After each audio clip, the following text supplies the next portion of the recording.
Good evening. An unexploded wartime bomb discovered by builders in the heart of the Midlands road and rail network just north of Birmingham was finally blown up this afternoon. The effects of the road closures over 2 days spread right across the heart of the region, paralysing the traffic. People reported taking 3 hours to complete a journey that normally takes 20 minutes. The bomb was found next to the Aston Expressway. That main arterial route was shut yesterday and today. The nearby railway line was also closed. Well, our reporter Amy Cole's been following the story all day. She joins us now from the scene. So, Amy, what's the picture there tonight? Well, I'm pleased to say, Nick, that it's a little bit calmer. The very fact that I'm standing on the pavement is a sign that some of the roads have opened. Earlier, I was in the middle of the road, but that cordon was taken down just after 5. It was a huge bomb. It could be heard from 6 miles when it was exploded. And it's fair to say that it's been a bit of a waiting game today.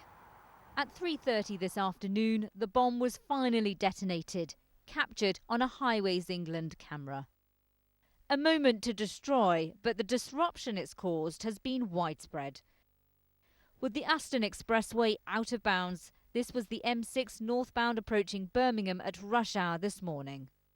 London Midland was forced to cancel all services from Birmingham to Lichfield because the line runs parallel to the expressway. This afternoon, Army bomb disposal experts prepared to safely detonate the bomb on site because it was too dangerous to move elsewhere. We took the decision to conduct a controlled explosion on site. In order to make that a safe event, we have to create a sizable sandbag igloo around the bomb so that all of the explosive force and all of the shrapnel is contained and doesn't cause any collateral damage in the immediate area. Yesterday, the police evacuated hundreds of homes and around 80 people were taken to the Alexander Stadium, including Paige Collins and her 10-month-old Anaya. She says it wasn't a particularly comfortable night. I had to sleep on a mat with a sheet and she just slept in a pushchair all night because we weren't provided with no cots or anything. I can't get my granddaughter to school today. She's at a special school for special needs. She's going to miss a day now. It's critical that she's there every day. It's been all right, but I ain't slept. I need my beds. It's been all right, same here. I've not had no sleep, but other than that, it's been fine. The food's been all right. They've treated us good so far. The City Council said they'd worked hard to provide emergency accommodation. With the bomb now taken care of, life can return to normal after a difficult and sometimes frustrating couple of days. Amy, the bomb's obviously been there for well over 70 years. Do we know much more than that? Well, it seems that this bomb could be classed as the one that got away. Reports from volunteers in Birmingham who were working during the time of the Blitz say they remember seeing a bomb falling in the searchlights over Aston. Well, my colleague Joan Cummins has more on this. Just a warning that her report contains flashing images. From 1940, the industrial heartlands of Birmingham was a target for the Luftwaffe. Throughout the war, Birmingham was to find itself subjected to 365 air raid alerts and dozens of air raids. They resulted in 9,000 people being injured and the deaths of more than 2,000 civilians. The Luftwaffe's aim was if they couldn't destroy the factories, they would bomb the local population and hence try to instill fear and demoralise the civilians. Thankfully, it didn't work. Douglas Jones from Aldridge was a member of the Home Guard. He always told his family that they'd searched for an unexploded bomb that fell on Aston, but it was never found. 77 years later, could it be the same German shell that was discovered in Priory Road? These bombs are huge and it's coming down from thousands upon thousands of feet in the sky.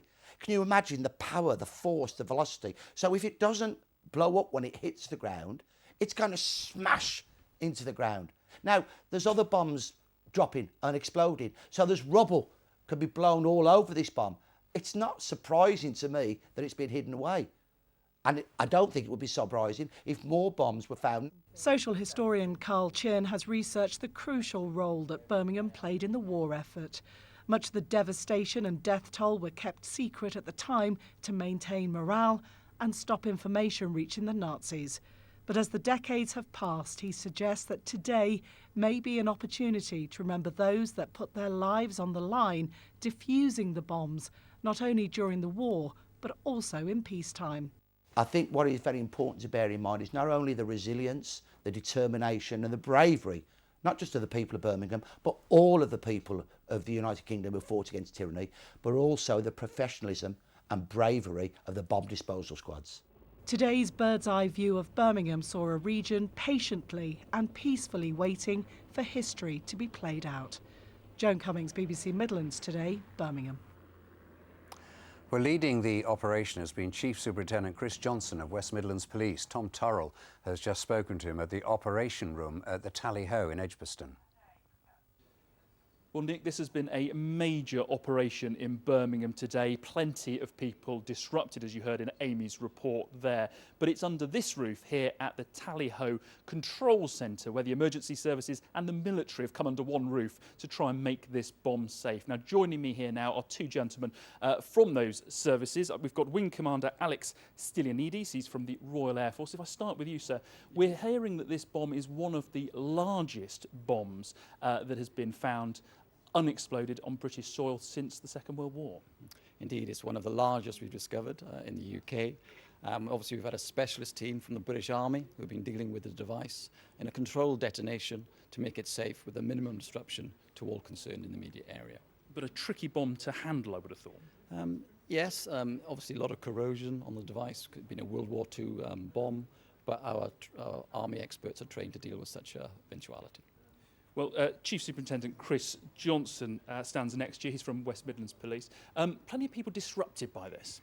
There's been some disruption across the city over the last 36 hours or so, particularly through travelling home yesterday and then during the course of the day today, together with people that have been evacuated from the scene and from the sort of surrounding area where the device was found. And are people getting back into their homes, back into their cars now? Yeah, I'm really pleased to say that, I know that will have been a difficult time for people, and we've done what we can to try and minimise, with all of the agencies actually across the city, try and minimise the impact of this to the city. But actually, yeah, we are returning back to a sense of normality. The roads are reopening.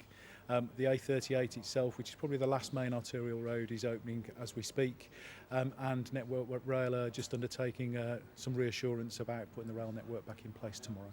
Well, Nick, this has been a major incident. It's been a headache, of course, for people here, but people at home will be just glad, really, that the roads, the rail are back open, and for those people affected at home and they have been evacuated, that they've been able to get back into their properties. Tom, thank you. And we'll have the very latest from Aston later in the programme. And so to the rest of the day's news. The funerals